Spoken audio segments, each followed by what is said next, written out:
जय श्री कृष्ण, राधे राधे। मेरा नाम है धीरेन्द्र और लगातार मैं अघोरी और नाथ संप्रदाय के जो लोग होते हैं उनकी वीडियो लाता रहता हूँ। और आज भी मैं शमशान में हूँ। रात के करीब 12 बज रहे हैं। दिन में जाने से लोग घबराते हैं शमशान में। यहाँ रात 12 बजे एक महिला शमशान में अपनी क्रियाएँ कर रही हैं। किस तरह की क्रिया हैं, कैसे कर रही हैं, ये इनसे ही जानेंगे।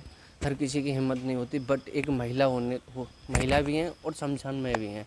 ये कैसे पॉसिबल है? तो इतनी हिम्मत कहाँ से आती है, कैसे होता है ये सब, ये माता जी से ही जानेंगे।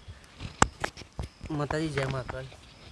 जय श्री महाकाल, जय माँ जगदम्बा। मैम, मैं सबसे पहले मैं ये पूछना चाहूँगा, आपका नाम क्या है, शुभ नाम क्या है? जगत मुझे माँ कहता है और गुरु द्वारा दिया नाम मेरा योगेश्वरी है, माँ योगेश्वरी। अच्छा, योगेश्वरी है। अच्छा, कितना समय हो गया आपको अघोर पंथ में हुए? देखो, अघोर पूरी सृष्टि है। अघोर आप ये नहीं बोल सकते कि अघोरपन हाँ, सनातन धर्म से निकले हुए कई शाखाएं हैं, धर्म की शाखाएं हैं।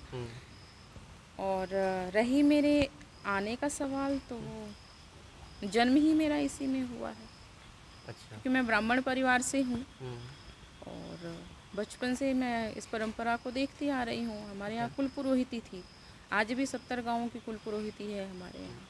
अच्छा, जैसे ब्राह्मण परिवार से हैं तो हिंदू धर्म में औरतें शमशान में नहीं जाती और आप शमशान में बैठे हैं, वो भी रात के 12 बजे। ये तो मेरे माँ का घर है, मेरे बाबा का घर है। बाहर दुनिया में जाओगे तो दुनिया वाले नोचेंगे। सबसे सुरक्षित और सबसे शाश्वत सत्य जगह तो यही है।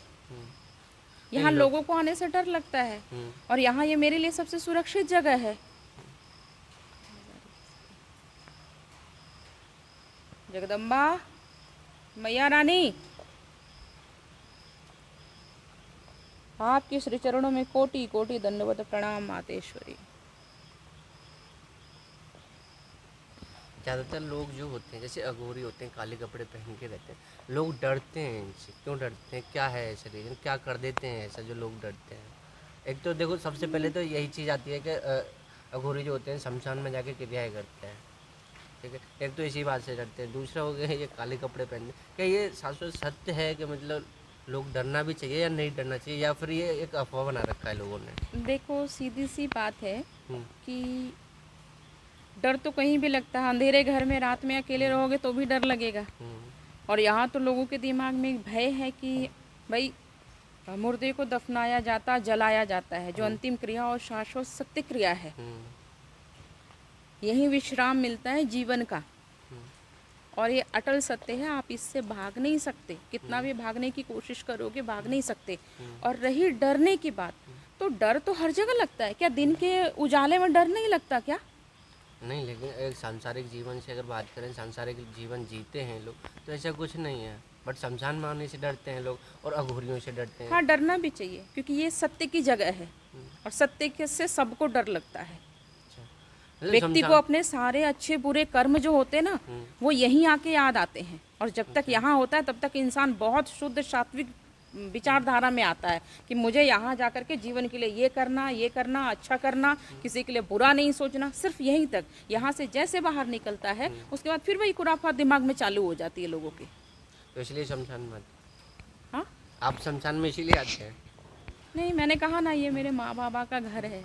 नहीं, घर तो एक देखो तो सांसारिक एक रूप से। लड़की के लिए उसके माँ बाप का घर सबसे सुरक्षित घर नहीं, होता माँ है। बाप का घर ये मानते हैं सुरक्षित है, लेकिन एक सांसारिक रूप से अगर देखा जाए तो घर एक समाज के हिसाब से होना चाहिए ना। हाँ, मान सकते हो। मैंने कहा, मैं दुनियादारी तो नहीं जानती, मुझे ज़्यादा कुछ नहीं पता। बस मैं इतना जानती हूँ कि ये मेरे माँ बाप का घर है। अच्छा, तो इसलिए। मैं मेरे माँ बाप के घर में आती हूँ और मुझे आनंद आता है। हर अच्छा। किसी को अपने घर में जाके बहुत आनंद और सुख की अनुभूति होती है, तो मुझे भी होती है। अभी अपनी अपनी सोचने की परंपरा, अपनी अपनी विचारधारा, अपने अपने अनुसार जीवन जीने की शैली और कला है। चलो, अच्छी बात है। ये आपने सत्य कहा, माँ बाप के घर में सब सुरक्षित हैं, सब अच्छे हैं। अच्छा, एक चीज़ पूछना चाहूँगा, जो अघोर पंथ में सब क्रियाएं जो की जाती हैं, क्या ये सत्य है? क्या होता है उससे सब क्रिया? जैसे कि कहते हैं कि जो मुर्दा है उसकी जो आत्मा है उनको अपने वश में कर लेते हैं। क्या होता है ये रियल में? देखो, मरने की बात तो बात बहुत दूर की रही। हम्म, जीते जी एक होता है ना कि एक कनेक्टिविटी होती है। आप हृदय से किसी को भी घर में बैठ के याद करो तो आपने देखा होगा, आप अगर किसी को याद करो तो या तो उसका फ़ोन आ जाता या वो व्यक्ति आ जाता आधे घंटे 1 घंटे बाद। होता है, कई बार ऐसा हुआ है। होता है। तो ये कनेक्टिविटी होती है, एक ब्रेन से सोचने की क्षमता होती है और हृदय से दिमाग को कॉन्सेंट्रेट करके आप कुछ भी सोचेंगे वो कार्य ज़रूर फलीभूत होता है। तो सिर्फ आप ये बात बताइए, हमारे शरीर में 6% की वायु है। लोग बोलते कि काला कपड़ा पहनते हैं, शमशान में बैठते हैं, यहाँ ये क्रियाएं होती हैं, जलाया जाता है, शरीर से प्राण निकल गया तो वो डेडी बॉडी जो हो गई वो डेड हो गई, मृत शरीर हो गया। ठीक है, तो आप जब 6% की वायु शरीर से निकल गई, इंसान का जो नींद का अवस्था होता है आप उसको क्या बोलोगे? वो भी तो एक सूक्ष्म मृत्यु ही है ना। वो तो परमात्मा की सबसे बड़ी कृपा है कि आपको सुखपूर्वक सुला रहा है और सुबह प्रातः काल का जो सूर्योदय है वो आपको सुखपूर्वक दे रहा है। तो धन्यवाद किसका करोगे आप? ईश्वर का करोगे ना। तो बस यही है, ये अंतिम सत्य है।